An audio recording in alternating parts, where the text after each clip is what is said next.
মতো তার কাছে টাকা ছিল না, তাই এনি তার মায়ের সঙ্গেই থাকতো। অন্ডিন তখন এই সমস্ত কথা শুনে সার্কাসকে শান্ত করে। তখন তারা দুজন কিছুটা কাছাকাছি চলে আসে। এই ঘটনার জন্য পরের দিন সার্কাস নিজেকে দোষী করে। তখন সে আবারও গির্জায় গিয়ে নিজের দোষ স্বীকার করে, কারণ সে অন্ডিনের ব্যাপারে কিছুই জানে না। তখন ফাদার তেমন কিছুই তাকে বলে না। গির্জা থেকে বেরিয়ে আসার সময় তার সাথে সেই অপরিচিত ব্যক্তির দেখা হয়, যে লোকটা মূলত অন্ডিনকে খুঁজতেছিল। লোকটা সার্কাসের কাছে অন্ডিনের ব্যাপারে জিজ্ঞাসা করে, কিন্তু সার্কাস তাকে কিছুই বলে না। পরের সিনে আমরা অ্যানিকে দেখতে পাই। তখন তার ডায়ালাইসিস চলছিল।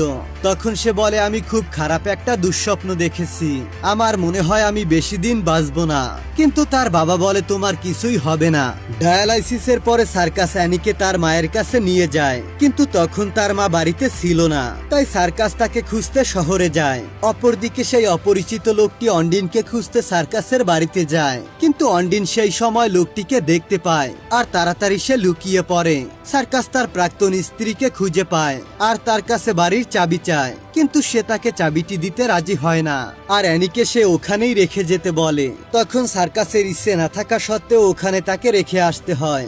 সার্কাস যখন বাড়িতে ফিরে আসে তখন সে অন্ডিনকে খুঁজে পায় না। বাড়ির পিছনে যেতে সে অন্ডিনকে দেখতে পায়। সে খুব বেশি ভয় পেয়েছিল।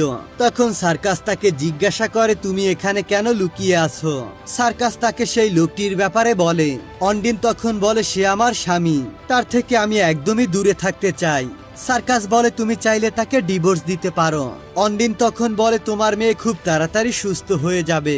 এই কথা শুনে সার্কাস খুব বেশি অবাক হয়ে যায়, কারণ অন্ডিন জানতো না তার মেয়ের কি হয়েছে। এনি রাতে তার মায়ের সাথে বাড়িতে ফিরছিল। তখন তার মায়ের সাথে সেই অচেনা লোকটির গাড়ির অ্যাক্সিডেন্ট হয়, কারণ তারা দুজনেই নেশাগ্রস্ত ছিল। এই দুর্ঘটনায় সেই লোকটা আহত হয়। এনি তখন অজ্ঞান হয়ে যায়।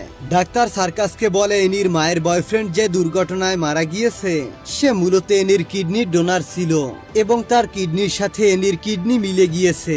এই কথা শুনে সার্কাস খুব বেশি খুশি হয়ে যায়। এনির মা মনে করে তার কারণে এই দুর্ঘটনা ঘটেছে। সার্কাস তাকে শান্ত করার জন্য বাইরে নিয়ে যায়। তখন সে তার প্রাক্তন স্ত্রীর ফাঁদে পড়ে প্রচুর ড্রিঙ্ক করে। তখন তার ওয়াইফ অ্যানির দায়িত্ব সার্কাসের উপরে দিয়ে দেয় এবং সে অন্ডিনকে দূরে সরিয়ে দিতে বলে। মাতাল অবস্থায় সার্কাস নৌকায় ফিরে আসে। অন্ডিন সেখানে সেই লোকটির কারণে লুকিয়েছিল। সার্কাস অন্ডিনকে তার স্বামীর কাছে ফিরে যেতে বলে। অন্ডিন তাকে অনেক কথাই বলতে থাকে, কিন্তু সার্কাস তার কথা বুঝতে পারে না। সে ভাবে অন্ডিন হয়তোবা তাকে মিথ্যা বলেছে, তাই সে তাকে সমুদ্রের কাছে রেখে চলে আসে। পরের সিনে আমরা দেখতে পাই সার্কাস অ্যানিকে তার বাড়িতে নিয়ে এসেছে আর সে তার যত্ন নিতে শুরু করে।